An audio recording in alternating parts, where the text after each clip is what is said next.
우리 성경탐구 40일 구약의 큰 그림을 제가 이 한 가지 이야기 스토리로 했죠. 뭐라고 했어요? 창조기 출정하여 사통으로 분포하니 귀침하더라. 이게 무슨 뜻이라고 그랬죠? 창조 시대, 벌써 까먹으셨어요. 이해주질 않는데, 족장 시대, 그 다음에 출애굽 광야 시대, 정복 시대, 사사 시대, 통일 왕국 시대, 분열 왕국 시대, 포로 시대, 포로 귀환 시대, 침묵 시대, 이렇게 구약의 시간들을 이렇게 나눌 수 있다고 했죠. 그래서 앞달을 따서 어떻게 해요? 같이 해볼까요? 같이 읽을까요? 시작. 창조기 출정하니 사통으로 분포하니 귀침이 나더라. 예, 외우기 쉽게 하려고 제가 일부러 만든 겁니다. 그러면 이제 머릿속에 그림이 그려지는 거예요. 창세기부터 말라기까지 어떻게, 창조시대, 족장시대, 출정시대, 출애굽시대, 정복시대, 사사시대, 통일왕국시대, 분열왕국시대, 포로시대, 또 포로 귀환시대, 침묵시대로 나눌 수 있어요. 침묵시대는 나오지 않으니까 빼도 상관없습니다만, 침묵시대가 왜 중요하냐? 그래야 또 신약을 이해할 수 있기 때문이야. 공백을 이해해야만, 그 여백을 이해해야 됩니다. 이렇게 이 네 가지를 하면서 또 정리를 한번 더 할게요. 창조시대의 핵심은 뭐라고 그랬죠? 한번 읽어볼까요? 시작. 예, 잘 보이죠? 네.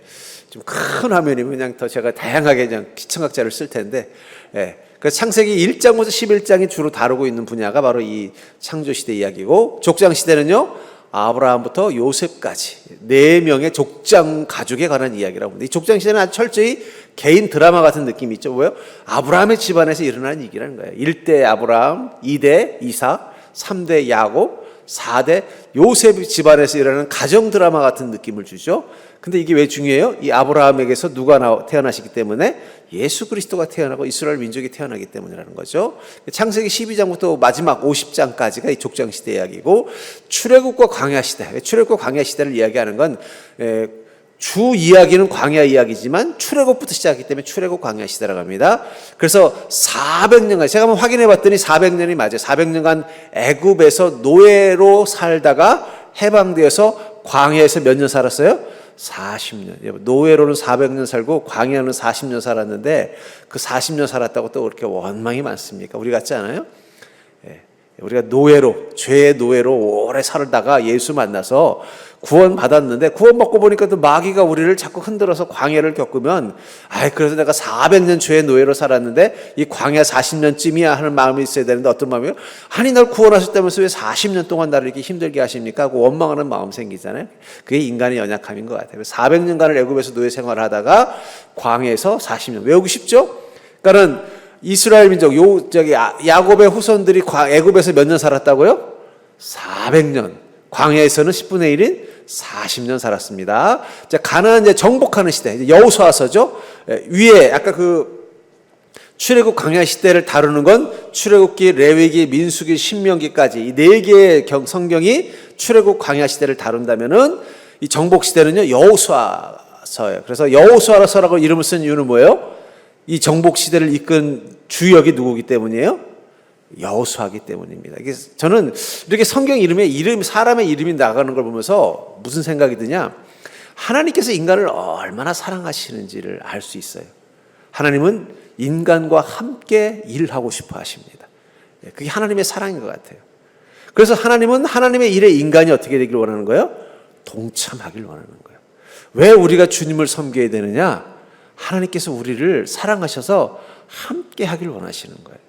그러니까 여러분, 우리가 주님의 일을 하는 것을 어떻게 이해해야 되느냐? 노예라면 어떤 마음이 되겠어요? 주인이 시키니까 해야지. 이게 노예의 마음이라면은, 자녀의 마음은요, 내가 아버지와 함께 일한다는 마음. 그게 바로 사랑이 아닌가 싶습니다. 그래서 하나님은 사람들을 되게 중요하게 여기세요. 그래서 여호수아를 택해서 정복 시대를 이끌어가죠. 또 사사 시대는 이제 여호수아가 가나안 땅을 이제 전체적으로 정복하고 12지파를 나눈 다음에, 아직 왕이 세워지기 이전에 각 지파별로 자치 공동체를 이룹니다. 이때가 바로 이제 사사 시대로 사사기에서 이것을 다루고 있죠. 그럼 이 사사라는 이름은 되게 특징이 있죠. 왜 사사일까? 뭐 제사장도 아니고 족장도 아니고 왕도 아니고 왜 사사라는 이름을 다루느냐? 이거 이제 좀 나중에 다뤄줄게요. 사사시대에 대해서 좀 더 다룰 거고, 그 다음에 이제 무슨 시대라고 그랬죠? 통일 왕국 시대. 이스라엘이 하나로 있었던 시절, 12지파가 사울 왕이 최초의 통일 왕국의 왕이고, 2대 왕이 다윗, 3대 왕이 솔로몬입니다. 이 세 왕이 있던 시절에 통일 왕국 시대라고 하죠. 주로 다루고 있는 게 이제 사무엘 상하까지라고 보면 돼요. 사무엘 상하랑 역대상까지 정도 보면 되고, 그 다음에 이제 분열 왕국 시대. 이 분열 왕국은 어떻게 나눠졌다고 그랬죠? 북 10지파, 남 2지파로 나뉘어가지고 국가가 나눠졌습니다. 10지파, 남면은 이제 유다, 베냐민 지파가 주축이 됐고요. 그래서 이제 소위 말하는 다윗의 후손들이 이제 유다 땅을 다스렸고, 그 위에 이제 다른 이제 계속 이제 왕족이 바뀝니다. 북쪽은. 정권이 계속 바뀌니까 혼란스럽겠죠? 그러니까 여러분, 정권 자주 바뀌는 나라가 별로 좋은 건 아니에요. 혼란스럽다는 얘기예요. 남유다는 어땠어요?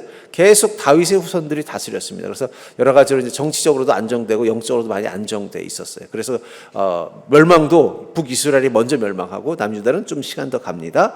자, 포로 시대는 이제 북이스라엘은 아수르에서 멸망하고 나서 남유다만 남아서 계속 버텨나가다가 결국은 바벨론에 의해서 멸망당하고는 이 바벨론의 포로로 끌려갑니다. 이 아수르와 바벨론의 이 말하는 식민 정책의 특징이 뭐냐?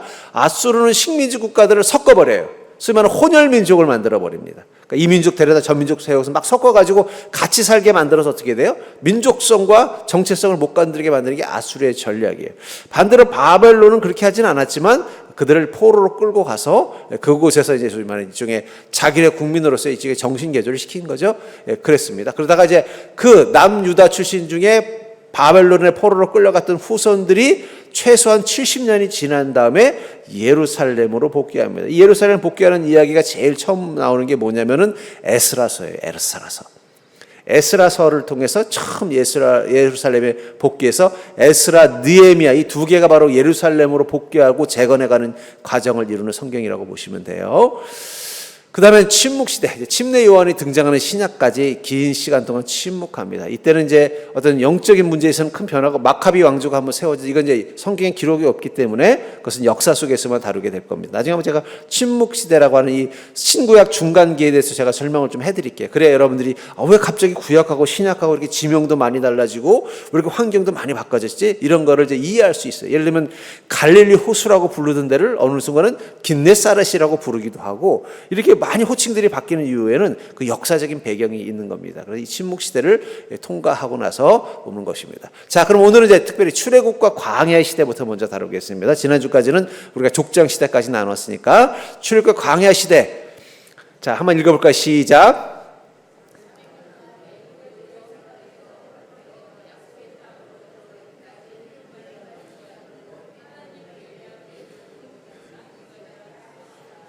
예, 여기서 제일 중요한 게 있어요. 뭐냐면 노예에서 해방됐다는 거예요.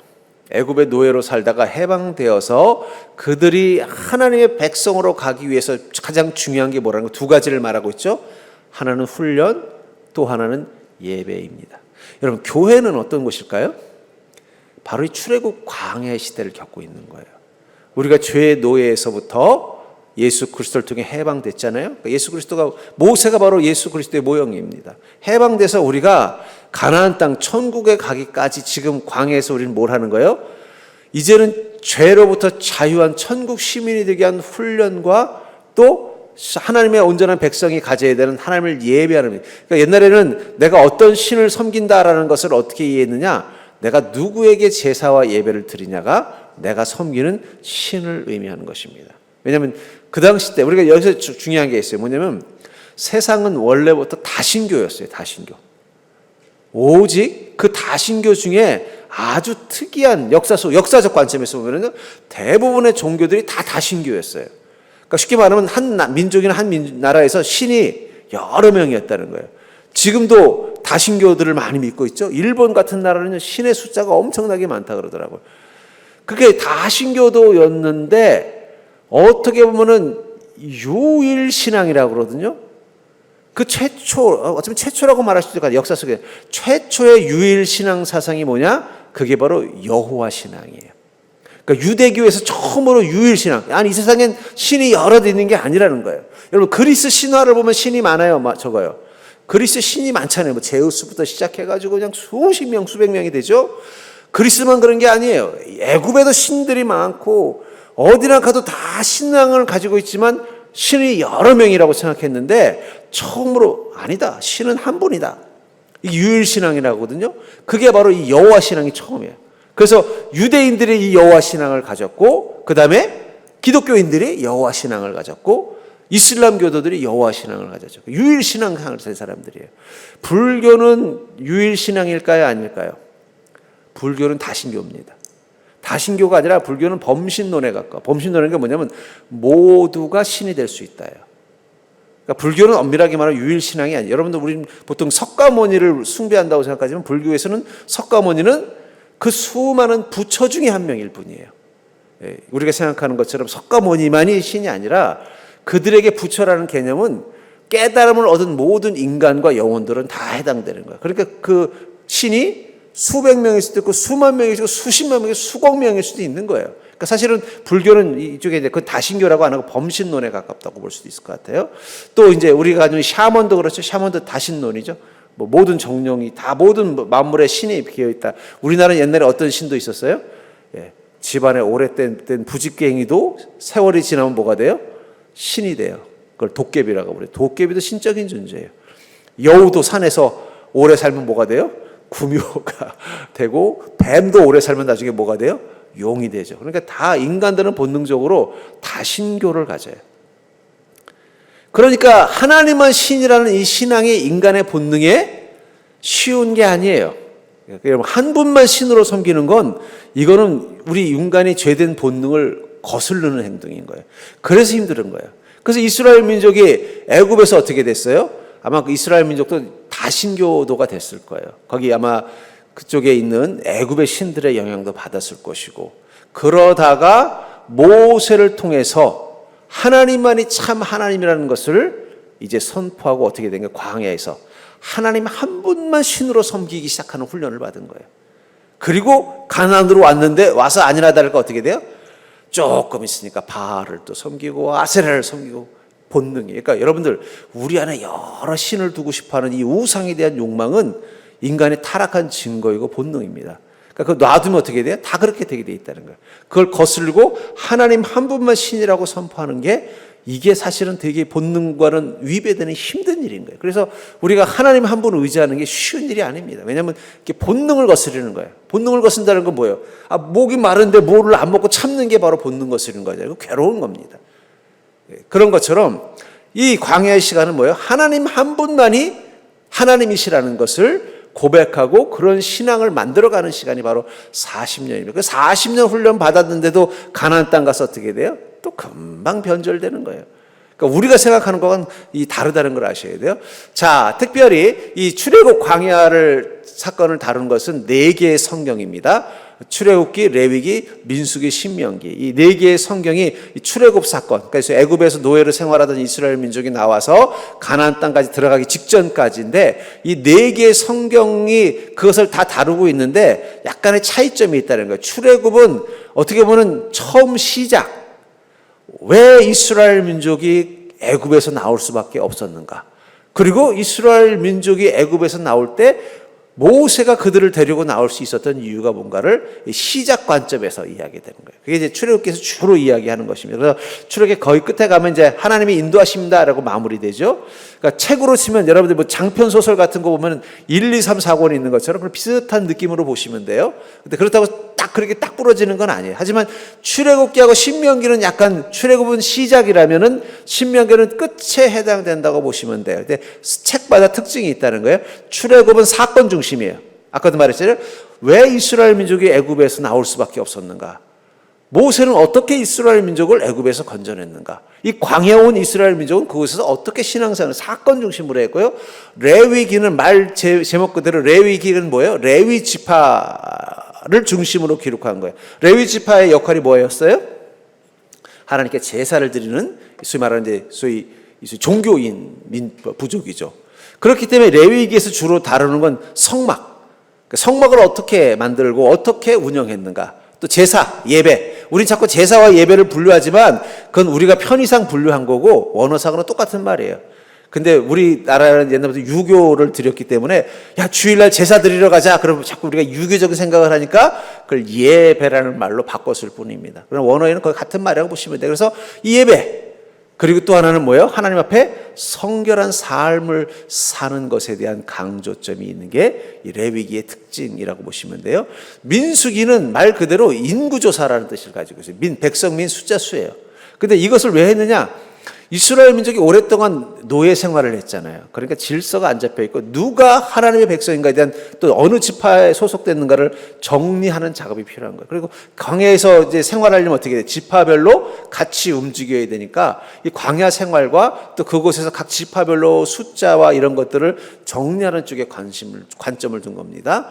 그리고 마지막에 신명기는 이제 하나님께서 이스라엘 민족을 40년간 광야에서 훈련시키고 가나안 땅으로 가는데 한 번 더 다짐을 받고 싶은 거예요.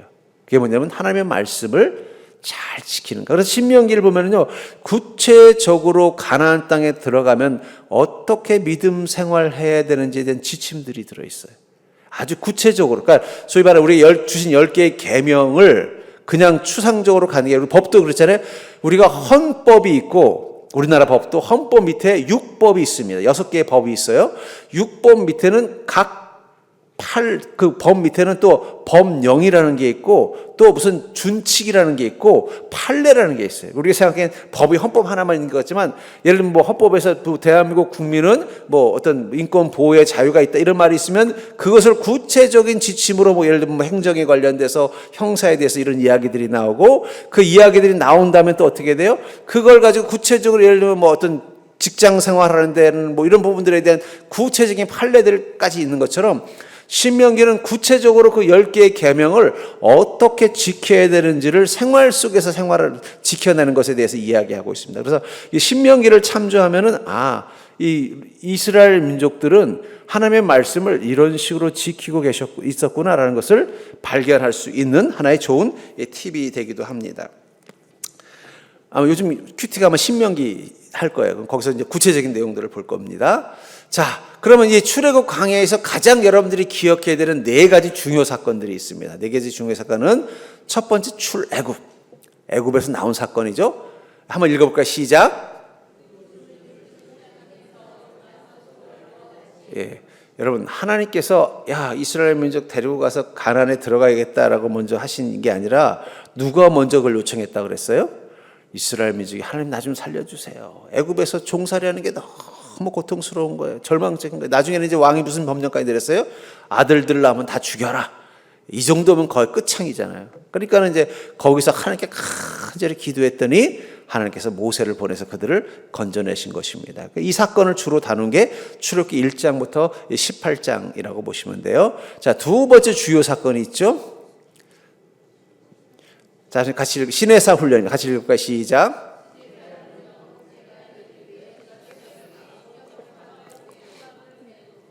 우리가 광야에서 이스라엘 민족이 뭘 했을 것 같아요?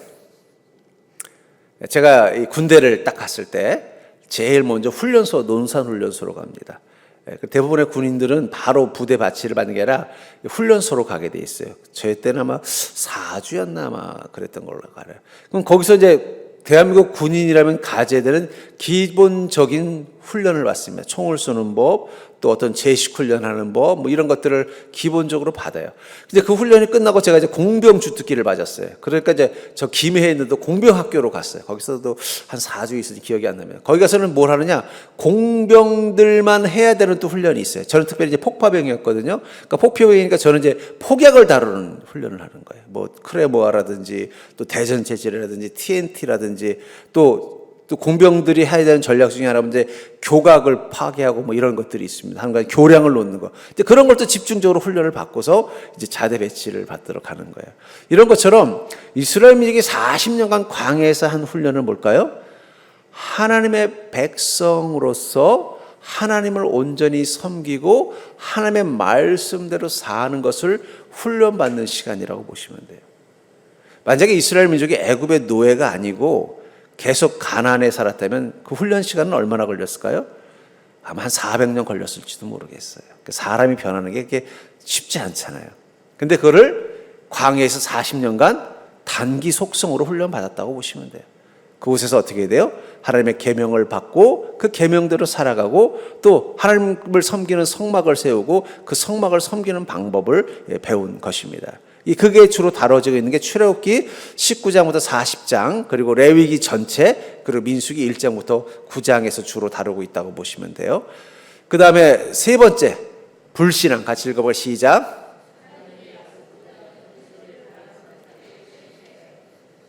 하나님 앞에 불순종하고 원망하다가 혼나는 일을 계속 겪습니다. 광야의 시간은 불평과 순종의 시간이라고 보시면 돼요. 광야에 있으면서 자꾸 뭐가 생기는 거예요. 하나님께서 애굽에 있을 때는 힘은 들어도 뭐 노예로서 그냥 자유롭게 살았는데 갑자기 하나님의 말씀을 주더니 매일매일 내 삶을 통제하는 거예요. 그게 답답한 거예요. 불편한 거예요. 여러분들이 만약에 유기견 뭐 저 어디 북한산이나 이런 뒤에 산에서 떠돌아다 유기견 한 마리를 데려다가 집에서 키우면은요, 이 유기견들이 제일 힘들어하는 게 뭔지 아세요? 묶어놓는 거예요. 묶어놓는 거. 그리고 그 집 안에서 어떻게 해야 돼요? 맨날 자유롭게 떠돌아다니다가 이제 집 안에 울타리에서 있으려면 아주 미치겠는 거예요. 아니 뭐 그래도 따뜻한 잠자리도 주고 또 주인이 깨끗하게 씻겨주고 병 나면 치료도 해주고 먹을 것도 주는 건 좋은데 뭐가 제일 힘들어요? 목줄을 하고 맨날 안에 있어야 되고 밖에 나갈 때는 꼭 주인이 목줄하고 다녀야 되고 좁은 이 마당에서만 살아야 되는 게 막 답답한 거 못 견디는 거예요.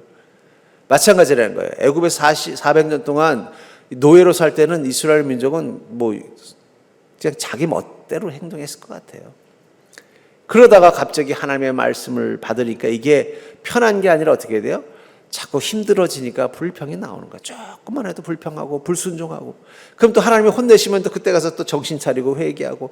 이것을 40년 동안 계속 반복하면서 어떻게 돼요? 이제는 순전한 믿음을 가진 그리스도로 변해가는 거예요. 그 변했다는 증거가 뭐냐? 그 요단강을 건널 때 하나님의 말씀을 앞세우고 그들이 간 거예요. 또 길갈에서 할례를 해결할 때 그들이 순종하고 할례하고 여리고성을 돌라고 할 때는 또 돌아요. 저는 그래서 매 요단강 건널 때와 길갈과 여리고성에서 하나님께서 이 이스라엘 민족이 정복하러 가는 걸로 봐서는 뭔가 좀 전략적이지 않은 행동을 하도록 명령한 이유가 뭘까? 전 테스트라고 생각해요. 그들이 정말 말씀 앞에 순종할 수 있을 만큼 훈련됐는가? 이건 되게 중요한 겁니다. 그러니까 제가 논산 훈련소 얘기를 했습니다만 처음에 훈련하면 제식 훈련을 해요. 이렇게 해서 앞으로 가, 좌로 돌아가. 그러면 제일 힘든 게 뭔지 아세요? 이렇게 가야 되는데. 그럼 그냥 조교한테 얼마나 혼나는. 이게 안 고쳐져요. 왜냐면 평소 때 사회에서 그런 걸 해본 적이 없잖아요. 근데 4주 동안 계속 훈련하고 마지막에 이제 열병식을 하고 이제 해산할 때 보면은요, 한 사람도 틀리는 사람이 없어요. 그 4주의 시간 동안 뭘 한 거예요? 군인으로서 기본이 이제 몸에 배는 거예요. 그 광야의 40년은 뭔 거예요? 하나님의 말씀을 들은 적도 없고 하나님께 제사를 드려본 적도 없는 이스라엘 민족이 이젠 말씀을 이해하고 그 말씀 앞에 순종하는 것을 훈련받는 거예요. 이게 쉬운 게 아닙니다. 쉬운 게 아니에요. 힘든 거예요. 근데 제가 이제 군대 이제 논산 훈련소를 마치고 자대를 배치해서 갔어요. 거기도 이제 밥을 먹을 때 그냥 가지 않습니다. 아침에 밥 먹을 때도 다 모여가지고 앞으로 갔다면 촥 가요. 그럼 그때 틀리는 사람이 있을까요? 이렇게 가는 게 이상해요. 이렇게 가는 게. 왜냐하면 몸이 어떻게 돼요? 뱄기 때문이에요. 그러니까 이스라엘 민족이 광야에서 40년 동안 말씀대로 사는 게 쉬웠을까요? 어려웠을까요? 그렇게 살아왔다면 400년 동안 살아왔다면 그게 힘들지 않겠죠. 근데 400년 동안 그렇게 살지 않았잖아요. 말씀도 없이 자기 원하는 대로 나는 애굽의 태양신이 좋아. 나는 무슨 신이 좋아 하면서 지 멋대로 이 신 저신 기분 좋으면 저 신 섬겼다. 기분 나쁘면 이 신 섬겼다 하면서 자기 멋대로 살고 주님이 주신 계명도 없었잖아요. 그러니까 그냥 자기 멋대로 살다가 갑자기 주님이 계명 딱 주더니 이렇게 지켜야 한다. 또 너희들은 이렇게 예배를 드려야 된다니까. 이게 하나하나가 다 불편한 거예요. 다 불편하면 뭐가 나와요? 예. 절대로 볼까요? 불평은 불편해서 나오는 거다. 여러분, 불평은 불편해서 나오는 거예요. 교회에서도 누가 불평하는 줄 아세요? 불편해서 나오는 거예요. 불편해서. 이렇게 믿음 생활하는 게 불편한 거예요. 그러니까 근데 이제 그렇게 믿음 생활하는 게 익숙해지면 어떻게 돼요? 불평이 없어지는 거예요. 그러니까 이게 40년 동안 그들은 뭘 배운 거예요? 이 불편함이 불편해지지 않는 것을 훈련받은 것입니다. 그게 바로 신앙이 자라는 거예요. 그때까지 뭐예요? 자꾸 현실, 불편함이 보이니까 원망하고 투정하고 그럴 때마다 또 하나님께 한 방 혼나고 또 정신 차리고 또 순종하고 이렇게 해서 40년 보내다 보니까 어느 순간 이제는 그게 불편해지지 않은 거예요. 주님 말씀 앞에 순종하며 나가는 게 전혀 불편해지지 않았을 때 그때 하나님이 요단강을 건너서 가나안 땅에 들어가게 하신 겁니다. 하나님께서 40이라는 숫자를 좋아하셔서 숫자 맞추시려고 미룬 게 아니에요. 그 숫자는 하나님이 정한 게 아니라 이스라엘 민족이 결정한 겁니다. 그들의 불편함, 그 불편함이 주는 불평이 결국은 40년의 시간이었던 거예요. 자, 그래서 이 40년 어떻게 돼요? 불신의 세대는 다 죽고 새로운 세대. 아이러니한 건 이 40년 동안 애굽에서 나왔던 1세대들은 여호수아와 갈렙 빼고는 다 죽습니다. 그리고는 그 2세들, 그 후에 광야에서 태어난 세대들만 남았어요. 근데 신기한 건 숫자가 똑같아요. 인구수가 줄질 않았어요. 저는 그게 주는 상징적인 의미가 있다고 생각합니다. 우리 안에 애굽에서 익숙해져 있었던 그 죄에 말씀대로 사는 게 불편하고 주님 앞에 순종하며 사는 게 불편하고 주님께 예배드리는 게 불편했던 우리의 옛 모습이 다 죽어야만 주님 안에서 새롭게 거듭난 새 모습이 내 안에 있어야만 비로소 어떻게 돼요? 광야를 끝낼 수 있는 거예요. 그러니까 더 이상 불편하지 않고 편해지는 거예요. 그리고 그것에 감사하는 마음이 생길 때가 바로 광야가 끝낼 것 같아요. 자, 여기서 또 재미있는 두 개의, 출애굽 광야에서 두 개의 재미있는 숫자가 있어요. 텐텐입니다. 10가지 재앙이 있죠. 하나님께서 이스라엘 민족을 애굽에서 꺼내실 때 모세를 통해서 이 애굽에 10가지 재앙을 내렸어요. 그리고 하나님께서 또 이스라엘 민족이 하나님의 백성으로 살기 위해서는 10가지 계명을 줬습니다. 그래서 이걸 좀 외우기 쉽게 하려고 제가 텐텐으로 했는데 10가지 재앙. 근데 헷갈리잖아요. 그러니까 이거 알고 있으면요, 또 은근히 좀 내가 성경을 아는 것 같아요. 첫 번째 재앙이 뭐였어요? 나일강을 피로 만드는 것. 두 번째 재앙은요, 나일강에서 개구리떼가 올라와서 막 사방에 흩어지는 것. 세 번째 재앙은 이가 만연해가지고 그냥 사람들이 아주 이 때문에 괴롭혀주는 것. 네 번째 재앙은 파리떼가 나타나가지고 막 그게 막 고통을 주고. 다섯 번째 재앙은 이제 악질, 일종의 전염병 같은 걸겠죠. 여섯 번째 재앙은 독종, 그다음에 일종의 아주 더 독한 전염병인 것 같아요. 일곱 번째 재앙 우박. 여러분 농경 사회에서 우박은 아주 끔찍한 겁니다. 농사를 망치는 거죠. 그리고 여덟 번째 재앙은 메뚜기. 우박보다 더 무서운 게 메뚜기예요. 우리는 메뚜기를 먹지만 저 해외에서 지금도 보면 아프리카 가는데 메뚜기가 한두 마리가 아니라 그냥 엄청난 수가 와서 농작물을 다 갉아먹으면요, 농사진 거 다 마치는 거예요. 그 다음에 이제 아홉 번째 재앙이 어둠. 어둠은 공포를 상징하는 거죠. 옛날에도 이 어둠이 오면은 뭔가 큰 재앙이 온다고 사는 공포를. 마지막에 장자의 죽음. 이런 순서입니다. 그래서 이걸 좀 외우기 쉽게 하려고 제 나름대로 또 꾀를 부렸어요. 한번 절대로 해볼까요? 앞자만 써서 시작.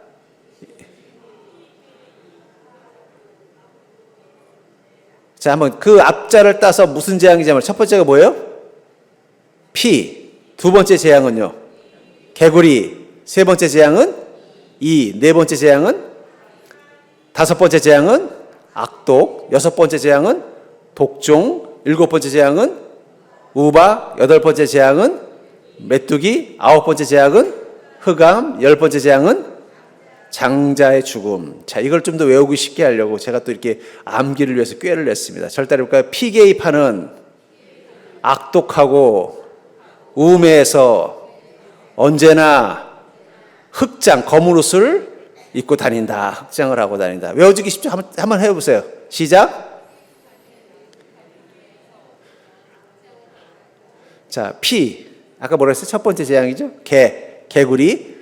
피개미파. 그러니까 소위 말하는 이 건달, 이 족폭인데 파 이름이 뭐라고요? 피개미파예요. 이제 발음을 잘못해서 피개미파인데 하는 짓이 어떻다는 거예요? 아주 악독하고 생각하는 게 너무 우매해서 맨날 자기들끼리 뭘 입고 다닌다고요? 검은 옷만 입고 다니는 그런 건달들이 있다라고 상상을 하면서 외우는 거예요. 그래서 하나님께 재앙을 받은 거예요. 자, 첫 번째가 뭐였죠? 피. 두 번째 개구리. 세 번째 이. 네 번째 다섯 번째 악질, 여섯 번째 독종, 일곱 번째 우박, 여덟 번째 메뚜기, 아홉 번째 어두움, 흑암, 열 번째 장자 죽음. 외워졌죠? 다시 한번 해볼까요? 그러면은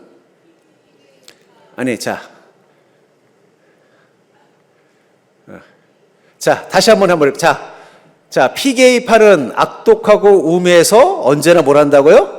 흑장, 검은 양복을 입고 다닌다. 자, 그러면 첫 번째 재앙은 피, 두 번째 재앙은 개구리, 세 번째 재앙은 이, 네 번째 재앙은 파리, 다섯 번째 재앙은 악질, 여섯 번째 재앙은 독종, 일곱 번째 재앙은 우박, 여덟 번째 재앙은 메뚜기, 아홉 번째 재앙은 흑암, 열 번째 재앙은 아이고 우리 성도님들은 치매 걸릴 분이 한 분도 안 계시네.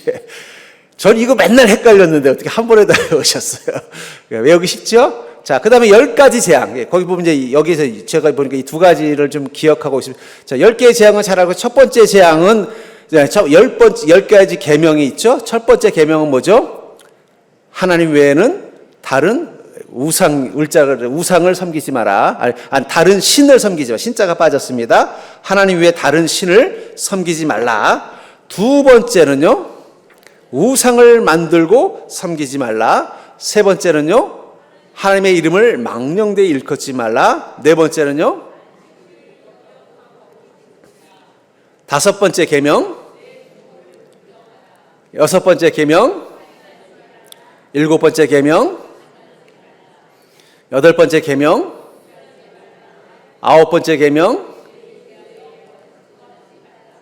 열 번째 계명. 제가 우리 천지 창조를 할 때 이 6개 창조를 첫 번째, 세 번째 것은 마치 꼽꽂이로 치면은 밑에 쟁반과 그걸 꼽는 그걸 뭐라 그러죠? 꽃을 꼽는 거를 수반에 해당되고, 그 다음에 네 번째 창조부터가 여기 꼽는 꽃과 같은 거로 이해하시면 좋다고 말씀드렸잖아요. 자, 이 10가지 계명도 그런 관점에서 한번 봅시다. 자, 여러분, 예수님께서는 이 계명을 크게 뭘로 나누셨어요? 하나님을 사랑하라, 맨 위에 써 있죠? 또 이웃을 사랑하라, 이렇게 하셨어요. 근데 제가 여기 보면은 내 부모를 공경하라를 어디다 넣었어요? 하나님을 하나님은 이렇게 대칭과 구조를 되게 좋아하십니다. 하나님은 약간 아티스트예요. 그래서 뭐든지 이렇게 딱 떨어지는 걸 좋아하셔요. 숫자 40 좋아하시고 7 좋아하시고 12. 그러니까 성경에 보면요, 하나님이 좋아하는 숫자가 있어요. 40, 7, 12. 그러니까 주로 좋은 쪽에는 이런 게 많아요. 사람도 12명이면 이건 하나님이 좋아하는 사람일 확률이 높아요. 또 40, 그러면 하나님이 뭔가 특별히 개입한 것들이 많아요. 근데 여긴 10계명은 좀 비대칭이에요. 왜냐면 우리는 다섯 번째 내 부모를 공경하라를 뭐라고 생각해요? 이웃을 사랑한다고 생각하잖아요. 근데 저는 이게 아닐 거라고 생각한 이유가 있어요. 뭐냐면 여섯 번째, 일곱 번째, 여덟 번째, 아홉 번째 이웃을 사랑할 때는 구체적으로 뭘 말하고 있어요? 어떻게 이웃을 사랑하는지 구체적인 지침을 말하고 있어요. 도둑질 하지 마. 거짓 증거하지 마. 그렇죠? 살인하지 마. 가는 거. 근데 열 번째는 뭐라고 그랬어요? 내 이웃의 집을 탐내지 말라. 이 내 이웃의 집을 탐내지 말라는 건 이런 말인 거예요. 살인하는 이유가 뭐예요? 이웃의 것을 탐내는 마음이 있어서 살인하는 거예요. 간음하는 건 뭐예요? 이웃 여인을 탐하는 마음이 있어서 간음하는 거예요. 그 다음에 도둑질하는 건요, 이웃의 물건이 내 거보다 더 좋아 보여서 탐하는 거예요. 이웃에 대해서 거짓 증거하는 건요, 대부분 옛날에 거짓 증거했던 이유는 땅 문제 때문에 그런 경우가 많았어요. 그 이웃의 땅이 더 결국은 모든 이웃에 짓는 죄의 원인은 뭐라는 거예요? 이웃집의 것을 탐내기 때문이라는 거예요. 여러분들, 인간의 죄의 근원 속에는요, 하나님께 짓는 죄가 있고 사람에게 짓는 죄의 근원 동기가 뭐냐? 사람에게 짓는 죄의 근원 동기는 이웃의 것을 탐하는 마음이에요. 그 이웃이 누굴까요? 옆에 사람일 수도 있어요. 왜 나는 맨날 이렇게 고생하는데 쟤는 신랑 잘 만나서 저렇게 잘 살아? 기분 나빠. 여러분 막장 드라마 보세요. 그런 마음 가진 여자가 제일 먼저 하는 게 뭐예요? 그 친구의 신랑을 유혹하잖아요. 탐하는 마음에서 나온다는 거예요. 탐하는 마음이 모든 죄, 이웃 간에 짓는 죄의 근원입니다. 근데 탐하는 마음은 뭐예요? 비교의식에서 나오는 거예요. 비교의식. 내 인생과 다른 사람의 인생을 비교하는 거예요. 가인이 왜 아벨을 죽였어요? 평소부터 사이가 나빠서 그런 게 아니에요. 무슨 마음이 있었던 거예요? 왜 하나님이 내 제사는 안 받으시고 아벨 제사만 받는 거야? 자기 제사를 안 받는 건 자기 문제지 아벨 때문에 안 받는 게 아니에요. 하나님이 난 둘 중에 하나만 받겠다고 말씀하신 적이 없다는 거예요. 하나님은 둘 다 받을 마음이 있으셨는데 문제는 뭐예요? 가인은 하나님이 받을 만한 제사를 준비 못하는 것뿐이에요. 그러면 자신이 하나님께 받는 그 은혜를 누리려면 뭘 해야 돼요? 자기를 바꾸면 되는 거예요. 근데 뭘 생각해요? 쟤 때문에 내가 안 됐다고 생각하는 거예요. 그게 죄의 시작이잖아요. 그러니까 여러분들 인간의 모든 죄의 근원은 남과 내 인생을 비교하면서부터 시작이 되는 거예요. 그리고 탐하는 마음이 있는 거예요. 왜 나는 저거 없는 거예요? 왜 나는 저런 인생을 못 사는 거예요? 그러니까 요즘 사람들이 왜 악해졌느냐를 어떤 전문가가 그러더라고요. 그게 다 인스타그램 때문에 그렇대요. 저도 우리 아이랑 같이 식사를 하면요, 밥을 바로 못 먹어요. 예. 식사기도 끝나자마자 제일 먼저 뭐 해야 되냐? 사진부터 찍어야 돼요. 예. 요즘은 식사기도 다음에 식사를 하는 게 아니라 사진부터 찍고, 너 그거 뭐 하려고 그래요? 인스타에 올린대요. 근데 여러분 한번 생각해요. 집에서 밥 먹는 거 올리겠어요? 아니면 좋은 레스토랑 가서 밥 먹는 거 올리겠어요? 그러면요, 우리 아이를 아는 친구들은 뭐라고 생각할까요? 야, 쟤는 맨날 좋은 음식만 먹나 보다. 그게 나는 이게 뭐야라는 초라함으로 이어지니까 어떻게 돼요? 자꾸 이웃의 것을 탐하는 마음이 생기는 거예요. 그러니까 사실은 십계명이 단순한 게 아니에요. 이웃 거짓말하지 않고 도적질 안 하고 살인하지 않고 간음하지 않으면 되는 거예요? 아니에요. 여기서부터 시작이 돼요. 그래서 주님 뭐라고 그랬어요? 이웃을 사랑한다는 건 뭐예요? 그가 가지고 있는 것을 탐하는 마음. 여러분, 사랑하는 것을 사랑하는 사람 걸 탐하지 않아요. 제가 이렇게 가끔 보면은 이 운동선수들을 이렇게 보면요, 부모와 자식이 같이 같은 운동을 하는 운동선수들이 있어요. 근데 보면은 아들이 아빠보다 더 유명한 선수가 된 케이스가 있어요. 그런 경우 부모를 보면요, 그걸 되게 자랑스러워해요. 근데 만약에 자기보다 더 유명한 선수가 내 자식이 아니라 남의 집 자식이면 자기랑 비교되면 좀 기분 나쁠 것 같아요. 그렇죠? 근데 그 차범근 선수보다 아들인 차두리 선수가 공을 더 잘 찹니다. 그러면은요, 그걸 듣고 차범근 선수는 기분 나빠하지 않는다는 거예요. 왜요? 내가 사랑하는 사람이 나보다 더 잘한다는데 뭐가 기분 나쁘겠어요? 그러니까 주님께서 이웃을 사랑하는 말은 뭐예요? 이웃을 사랑하는데 가장 기본이 되는 게 뭐라고요? 마지막 계명. 내 이웃의 집을 탐하지. 이 집이라는 것은 내 이웃이 가지고 있는 모든 것을 말하는 거예요. 인생, 사는 모습, 하다못해 가지고 있는 물건 하나 가지고 다 그것을 욕심내는 마음으로부터 죄가 시작되는 거예요. 그러니까 옆 사람 보고 비교하지 마십시오. 예. 거기서부터 형제들도 그렇잖아요. 어릴 때 그렇게 사이좋던 형제가 살면서 언니와 동생의 삶이 달라지는 거예요. 언니는 신랑을 좀 돈 있는 신랑 만나서 좋은 차 타고 다니는데 이 동생은 좀 신랑이 좀 가난한 신랑 만나가지고 맨날 버스 타고 다니면 어느 순간부터 어떻게 돼요? 언니에 대해서 섭섭하고 미움이 생기는 거예요. 그게 바로 뭐예요? 이 탐하는 마음. 사랑을 잃어버리는 게 바로 탐하는 마음이에요. 자, 그래서 내 부모를 공경하라. 이것은 이웃을 사랑하기라고 하는 뜻이 아니라는 거예요. 여러분들, 하나님을 사랑하는 신앙은 부모를 공경하는 마음으로부터 시작이 되는 겁니다. 저는 목회자로서 우리 성도님들의 이 신앙을 보면요, 깨달은 게 있어요. 부모를 온전히 사랑하고 섬기는 사람은 하나님도 잘 섬깁니다. 근데 부모와 좋은 관계가 형성되지 못한 분들은 신앙도 문제가 있는 것을 봐요. 저는 그런 의미에서 내 부모를 공경하라는 이 단어는 하나님을 누구처럼 사랑하라는 거예요? 부모님을 모시듯이 공경하는 것입니다. 그게 하나님 사랑하는 거예요. 근데 내가 부모를 별로 안 사랑했다. 그러면 하나님도 그렇게 사랑하기 쉽지 않아요. 근데 부모님에 대해서 효자였다. 제가 보니까 효자가 예수 믿으면 잘 믿어요. 우리 옆 사람 보겠어요. 우리 하나님께 효자 효녀 됩시다. 그러니까 저는 이 부모를 공경하라는 단어는 사실은 이웃을 사랑하는 단어가 아닌 것 같아요. 우리의 근원이잖아요, 부모는. 그러니까 부모를 공경하라는 건 하나님을 사랑하는 모습이라는 거예요. 우리가 하나님을 어떻게 사랑하느냐? 하나님 외에 다른 신을 섬기지 말고, 여러분들, 우리 부모보다 더 잘난 부모가 있으면 그 부모는 나의 엄마 아빠라고 부를 수 있나요? 옛날에 뭐 윤종신 씨가 한번 길을 잃어버려가지고 어느 교수님 집에 며칠 있었는데 속으로 나오면서 우리 부모가 나를 안 찾기를 바랬다. 근데 그런 마음 갖는 자녀는 없다는 거예요. 못났어도 나에게 부모는 그냥 부모입니다. 하나님 외에 다른 신을 섬기지 말라는 건 하나님이 나의 부모이기 때문에. 여러분들이 모시는 부모님보다 더 멋진 부모가 왜 없겠어요? 저도 그런 순간이 있었죠. 가끔 제가 만난 어른들 중에 우리 아버지 어머니 뻘들, 야, 내가 저분 자녀로 태어났으면 더 행복했을 텐데 하는 분이 왜 없었겠어요? 그렇다고 해서 제가 우리 아버지 어머니 호적에서 나와서 그분 호적으로 들어갈 수 있겠어요? 아니, 그런다고 해도 그렇게 하겠어요, 제가? 아유, 우리 부모님 뭐 그렇게 존경스럽고 자랑스러울 뿐 아니지만 그래도 내가 그 부모님 밑에서 태어났는데 내가 그래도 나의 부모님은 나의 부모님입니다 말하잖아요. 그러니까 하나님의 다른 신을 섬기지 말라는 말은 부모를 공경하라는 말하고 연결되어 있는 거예요.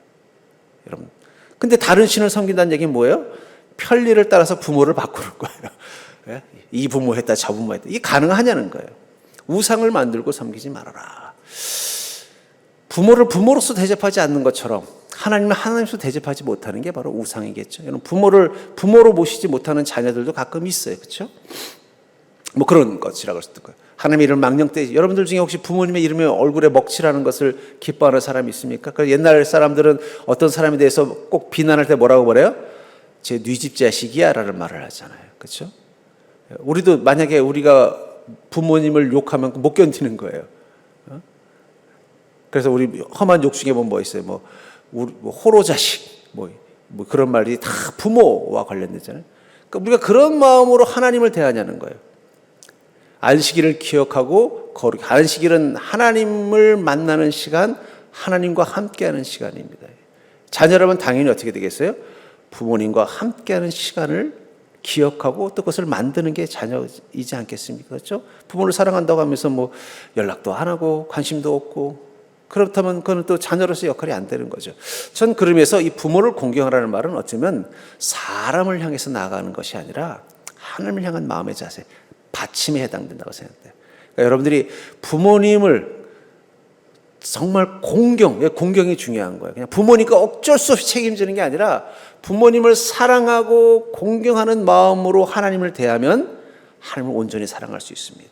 또 사람들에게는요, 그 이웃의 집을 탐내지 않는 마음으로 관계를 하면은요, 좋은 관계를 맺을 수 있어요. 모든 인간관계의 이 첫 번째 문제의 시작은 저 탐내는 마음이에요.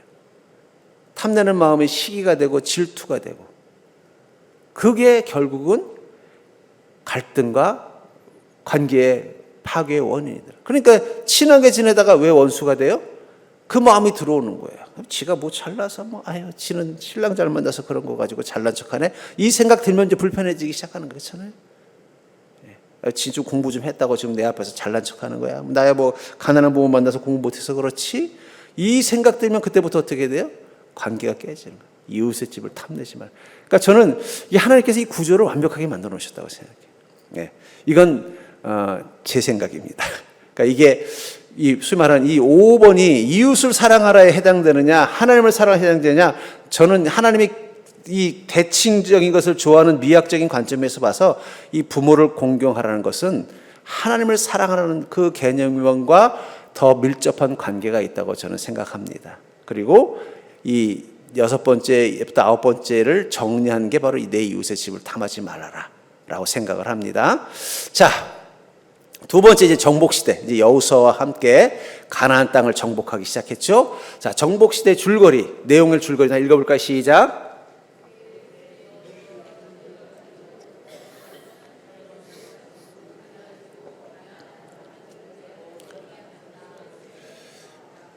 이제 드디어 하나님께서 여호수아를 앞세우셔서 가나안 땅을 이스라엘 민족에게 주기로 하시죠. 여기 네 가지 꼭 기억해야 되는 중요한 사건들이 있습니다. 첫 번째 사건은 여리고 정복이. 한번 읽어볼까요?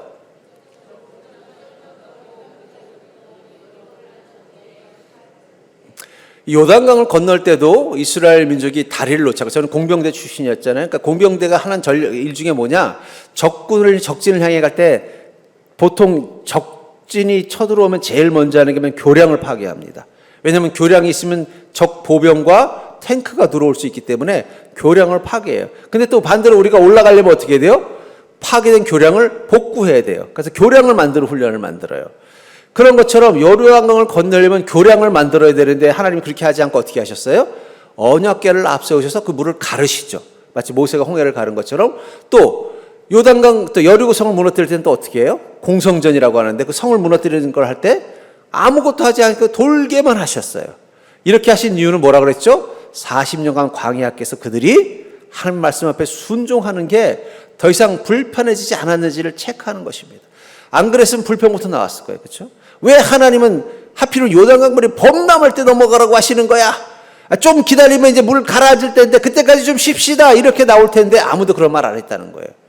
여호수아 당신은 전략을 아는 거예요? 모르는 거예요? 이 강물 범람할 때 가다가 빠지면 무슨 소용이에요? 조금 지나면 가라. 몇 달만 있으면 이제 건기 오니까 그때 건너갑시다 이렇게 말하는 사람이 하나도 없다는 거예요. 처음 모세 때는 그렇게 했을 사람들이 있죠. 모세는 어떻게 했어요?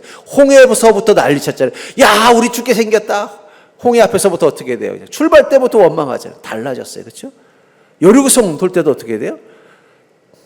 모세 지금 뭐 하는 거냐고 지금 상대방이 좀 다른 주변에 있는 다른 성들에게 도움을 요청하는 전령 보내기 전에 빨리 속전속결을 여리고성 무너뜨려야 되지. 아니 미쳤냐고. 지금 7일 동안 빙빙 돌면 그 도는 시간 동안 다른 성에서 지원병들이 오면 우린 더 위험해지는 거 아니냐고 불평하는 사람이 한 명도 없었어요. 어떻게 했어요? 그냥 순종하고 돌았다라는 거예요.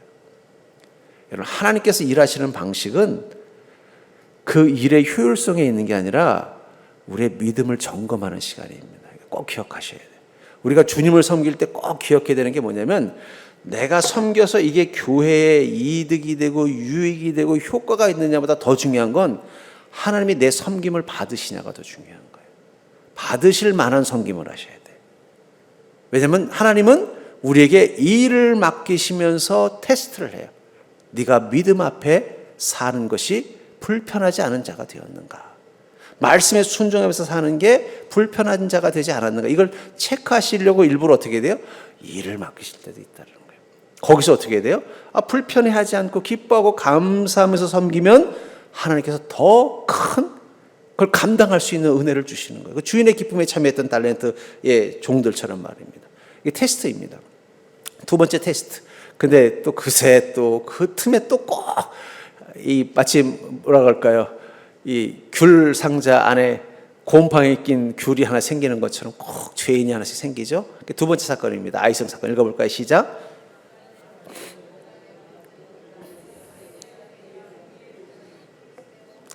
여리고성에 비하면 아이성은 아주 조그만 성이었어요. 그냥 그거는 진짜 그냥 뭐 하나님도 필요 없어요. 그냥 여호수아가 군대 몇 명 데려가면 무너뜨릴 수 있는 성이었는데 어처구니 없이 패한 거예요. 너무 당황됐어요. 이게 어떻게 된 건가? 근데 하나님께서 음성을 주신 거예요. 너희 안에 불편해하고 불평하는 사람이 있었다. 왜냐하면 여리고성을 정복할 때 그 안에 있는 전리품들을 아무도 갖지 말라 그랬어요. 왜냐하면 그건 하나님께서 첫 번째로 정복한 것이기 때문에 그건 하나도 갖지 말고 하나님께 드리고 거기 있는 사람들은 다 포로로 잡지 말라고 했는데 아간이 어떻게 했어요? 금하고 외투를 슬쩍 한 거예요. 결국은 그 불순종이 아이성의 패배로 이어진 것입니다. 세 번째, 그 과오를 깨닫고 어떻게 해요? 거기서 철저히 회개. 여러분, 이게 되게 중요한 거예요. 아이성 전투는 별거 아니에요. 거기서 죽은 사람도 얼마 되지 않아요. 이스라엘 인구에 비하면. 근데 중요한 건 그것을 심각하게 받아들이고 그들이 철저히 회개했다는 게 중요해요. 철저히 회개했기 때문에 어떻게 됐어요? 그 다음부터는 연전연승한 거예요. 아이고 뭐 다른 우리가 인구가 몇 명입니까? 200만 명입니다. 군인만 60만 명이에요. 그 중에 저 아이 한 사람이, 그것도 뭐, 저 아간 한 사람이, 그것도 뭐 가져간 것도 보니까 어디 외투, 롱코트 저기 뭐죠? 요즘 여자들이 좋아하는 게 뭡니까? 뭐, 몽클레어인가 뭔가. 그거 외코트 하나 하고 보니까 요즘 롤렉스 금반지 시계 하나 가져갔던데, 그거 가지고 우리 난리를 칩니까? 우리가 인구가 몇 명인데. 그리고 넘어갔다면 어떻게 됐을까요? 계속 다음 전쟁에서 어려움을 못 벗어났을 거예요. 근데 중요한 건 그들이 그 작은 죄를 어떻게 받아들였어요? 심각하게 받았다는 거예요. 이거 되게 중요해요. 죄를 심각하게 받아들일 줄 아는 건 믿음에서 정말 중요한 요소입니다. 죄를 심각하게 받아들여야 죄를 반복하는 어리석음을 저지르지 않아요. 죄를 반복하는 어리석음을 저지르지 않아야 거룩하신 하나님이 함께 하십니다. 우리 인생 가운데 성령님이 언제 침묵하시냐? 우리가 우리 죄에 대해서 관대하실 때 침묵해요. 오래 믿어도 죄에 관대한 사람이 있어요. 오래 믿음 생활에서 죄에 관대한 사람들이 있습니다. 그런 분들은 가난을 얻을 수 없어요. 계속 보이지 않는 실패를 아니 하나님께서 나에게 복을 주실 듯 하면서 자꾸 뭔가 주저앉는 거예요. 그럴 땐 제일 먼저 내 인생에 아이성인 없는지 그거부터 돌아보셔야 돼요. 감사하게도 철저히 회개를 통해서 그들은 다시 한번 자신들의 이 잘못을 깨닫고 회개한 뒤로는요, 그 다음에는 큰 어려움 없이 가나안 정복을 마무리합니다. 그리고는요, 드디어 12지파에게 그 땅을 분배하고 이제는 가나안 땅이 이스라엘 민족의 것으로 완전히 확정됩니다. 그게 바로 여호수아서 13장부터 24장이에요. 자, 이 사건, 이 네 가지 중요한 사건들도 우리 교훈이 되지만 그 과정에서 이 분배받은 지파 명을 한번 볼까요? 한번 읽어볼까요? 위에부터 시작. 루벤, 시므온, 유다, 갓, 단, 스불론, 이사갈, 아셀, 납달리, 베냐민, 에브라임, 므낫세 이렇게 12지파가 땅을 분배받았습니다. 그 땅을 분배받았는데 이들의 특징이 있어요. 뭐냐? 땅을 분배받지 못한 지파가 있어요. 레위 지파. 그러니까 이 야곱의 12아들들 중에 땅을 분배받지 못한 지파가 바로 레위 지파입니다. 이 레위 지파는 어떤 지파예요? 제사장 지파죠. 제사장 지파는 땅을 분배를 받지 못했어요. 반대로 땅을 2배로 받은 지파가 있습니다. 요셉 지파예요. 근데 여러분 그 위에 보면 요셉이라는 이름이 있어요, 없어요? 없죠. 야곱의 12아들 중에 에브라임하고 므낫세는 없어요. 이상하죠? 땅을 분배받지 못한 레위 지파까지 치면 13지파예요. 요셉이라는 이름으로. 이유가 뭐냐? 자, 우선 레위 지파는 각 지파별로 흩어져서 뭘 해야 돼요? 제사장의 역할을 해야 되는 거예요. 왜냐하면 하나님께 예배드리는 공동체가 되는데 매번 예루살렘으로 모일 수는 없잖아요. 아마 그때는 예루살렘이 아니라 아마 실로라는 곳이 주 예배지였는데, 그러니까 각 지역에도 어떻게 돼요?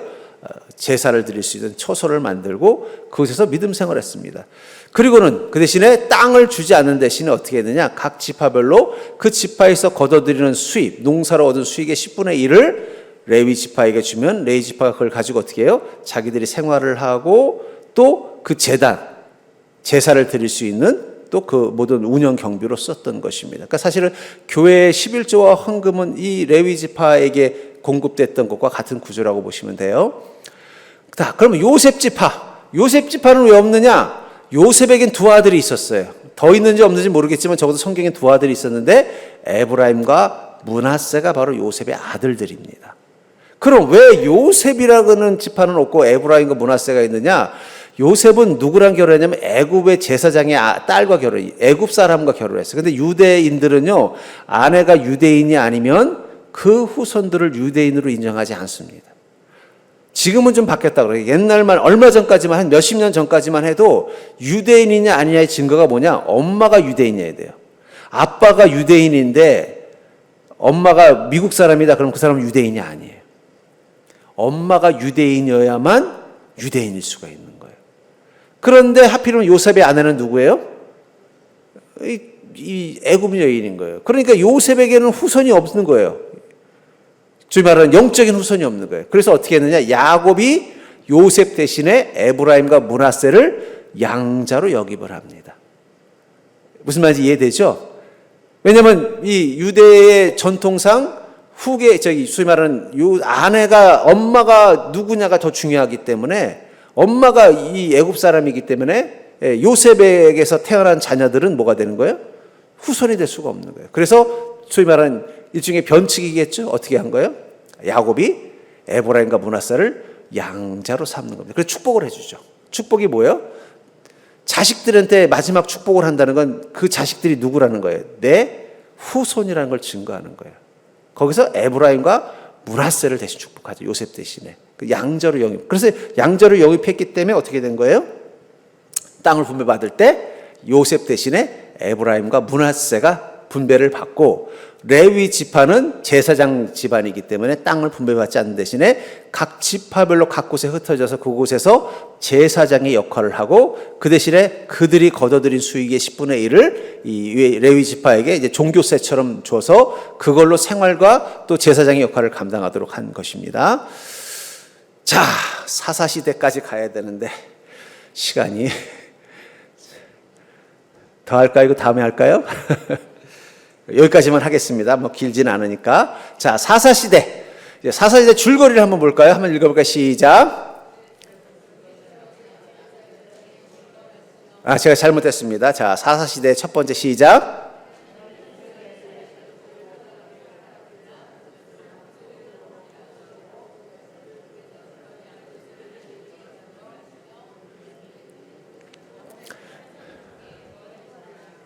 자, 이제 여호수아를 통해서 가나안 땅 정복이 끝나고 각 지파별로 땅을 분배받고 나서 그 다음에는 이제 여호수아 같은 총 지도자는 없어요.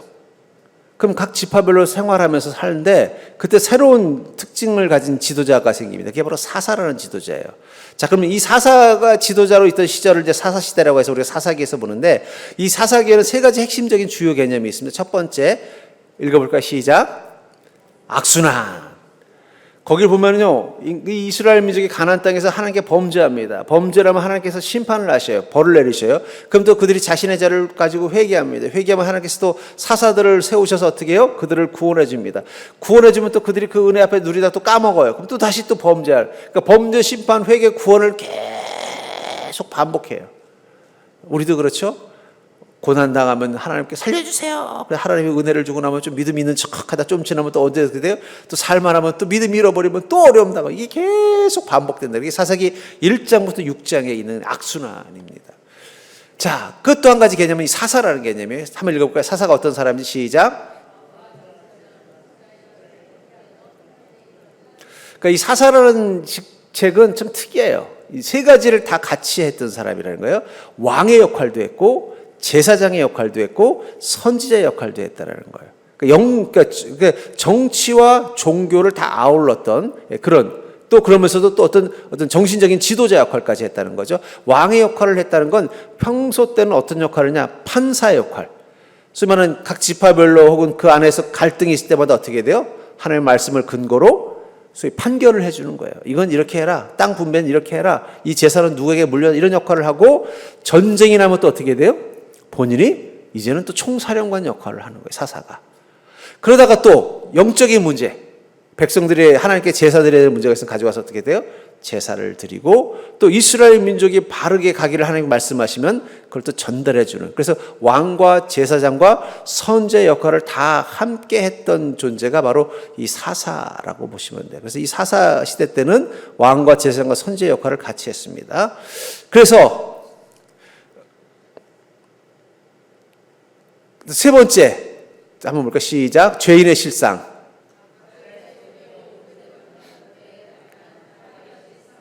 네, 그 사사 시기대 보면은 아까도 말한 것처럼 악순환이 일어났다 그랬잖아요. 계속 이스라엘 민족이 또 하나님께 범죄하고 또 하나님께 범죄하는 걸 계속 반복합니다. 그 범죄 가운데 하나님께서 다시 사사를 세워서 그들을 구원하시고 다시 사사를 보내서 구원하시면서 그들이 서서히 그 악순환 속에서 이제 믿음을 좀 이렇게 정화시켜 나가는 거죠. 자, 이 사사들은 크게 12 혹은 14 혹은 13 혹은 15은 나누는데 저는 이제 편의상 14수로 나눈 어떤 성경학자를 가지고 보겠습니다. 자, 14명의 사사들은 있는데 보면은 그 이름이 온니엘이라는 사람이 먼저 등장해요. 근데 그 사람은 어느 지파냐? 유다 지파입니다. 유다 지파고 그때 이스라엘 민족을 괴롭혔던 사람은 메소포타미아예요. 그래서 이 온니엘이라는 사사 시절에 가장 큰 사사의 특징은 최초의 사사, 갈렙의 조카입니다. 이 갈렙의 조카가 최초의 사사의 역할을 감당합니다. 그때 이제 이스라엘 괴롭히던 나라는 이제 메소포타미아고 그 뒤에 또 에훗이라는 사사가 나타나요. 이 에훗을 시대 때 이스라엘 민족을 괴롭혔던 사람들은 모압 족속들입니다. 그때 이 에훗은 베냐민 지파입니다. 또 삼갈이라는 사사가 나오는데 그 사람은 어느 지파 출신인지 기록이 안 되어 있어요. 그때 이스라엘을 괴롭히던 사람들은 이제 블레셋 사람들이에요. 그런데 소모는 막대기를 무기로 가지고 싸워 이겼다라고 말하고 있습니다. 네 번째는 이제 드보라, 에브라임 지파 사람인데 그때 이제 이 가나안 왕들 아마 이스라엘 민족이 가나안 땅을 정복했을 때 이 가나안 사람들이 다 쫓겨나갔잖아요. 변방으로 쫓겨나갔다가 이제 여호수아가 죽고 각 지파별로 나누면서 다시 계속 이제 들어와서 침략하고 괴롭히던 시절이에요. 이 드보라의 특징은 뭐냐? 최초의 여성 사사라는 것입니다. 여성 사사라는 거. 그 다음에 이제 기드온, 므낫세 지파 사람인데 이때 또 이스라엘 괴롭혔던 것은 미디안 족속입니다. 이때 이제 기드온의 유명한 사건이 있죠. 300용사를 가지고서 물리쳤던 사건입니다. 둘라라는 사사가 있어요. 둘라는 이사갈 출신이고, 그때 어떤 민족이 괴롭혔는지 나와 있지는 않지만 20살에 짧게 나와 있어요. 또 야일은 길라 출신이고 한 22년 통치했다고 말하고 있고, 입다라는 사사는 길라 사람인데 그 당시 때 암몬족들이 괴롭혔어요. 근데 입다는 이 가족, 자기 길라 가문으로부터 인정을 못 받았습니다. 그러다가 그가 이제 세력이 생기니까 도움을 요청해서 이제 다시 들어가고, 그때 이제 하나님께 경솔한 서원을 하죠. 처음 자기를 환영하는 사람을 하나님께 바치겠습니다. 네, 자기 가장 사랑하는 딸이 막 춤추고 오니까 그걸 보고 뭐 눈물을 흘렸다. 뭐 이런 내용이 나옵니다. 그 다음에 입산, 이 사람도 이제 특별하게 어떤 역할을 했는지 나오지 있지 않지만 유다 지파고 7년간 통치했다라고 말하고 있어요. 엘론이라는 사람도 스불론 지파고, 이 사람도 기록은 짧게 나와요. 10년 정도. 압도는 에브라임 지파고 8년 정도. 그리고 삼손은 우리가 잘 알죠. 힘의 천하장사인 나스린이고, 이 블레셋 사람들과 싸울 때 사사의 역할을 했습니다. 그 다음에 이제 사사에 넣기도 하고 안 넣기도 하는데 저는 사사에 넣는 것도 나쁘지 않다고 봐요. 엘리, 사무엘의 스승인 엘리, 그때는 이제 압제자가 블레셋이었고 그때 어작계를 뺏기는 수모를 당하고, 사무엘은 에브라임 지파 사람이에요. 그때 이제 마지막 사사죠. 사무엘을 통해서 사울이 왕으로 세워지면서 이제는 사사라는 지도자는 없어지고 이제는 왕과 제사장과 선지자가 분리되는 거예요. 이전에는 사사가 어떤 역할을 해요? 왕 역할도 하고 제사장 역할도 하고 선지 역할도 했는데, 이게 이제 사무엘 이후 시대부터 어떻게 돼요? 왕 따로 있고 제사장 따로 있고 선지자가 따로 있는 분화된 시대로 갑니다. 그래서 사무엘을 마지막 사사라고 합니다. 뭐 이거는 그냥 여러분들이 그냥 머릿속에 살짝만 두고서 사사기를 보면은 이렇구나 하면서 이제 핵심적인 사건들만 기억하시면은 이제 성경 큰 일을 볼 수 있을 것 같아요. 자, 창세기부터 사실때까지 핵심 스토리. 제가 그림을 드렸죠?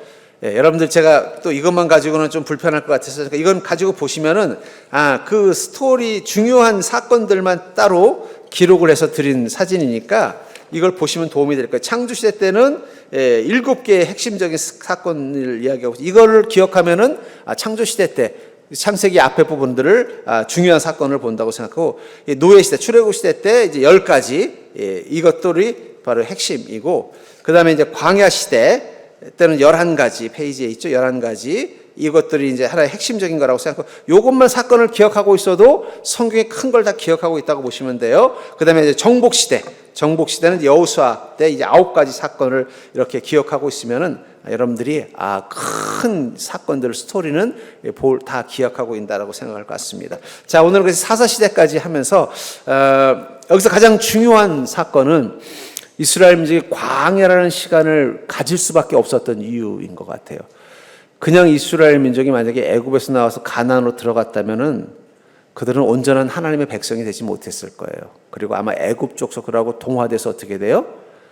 전혀 하나님을 믿지 않는 자로, 그것이 하나님의 다스림이 없는 곳으로 만들어 버렸을 거예요.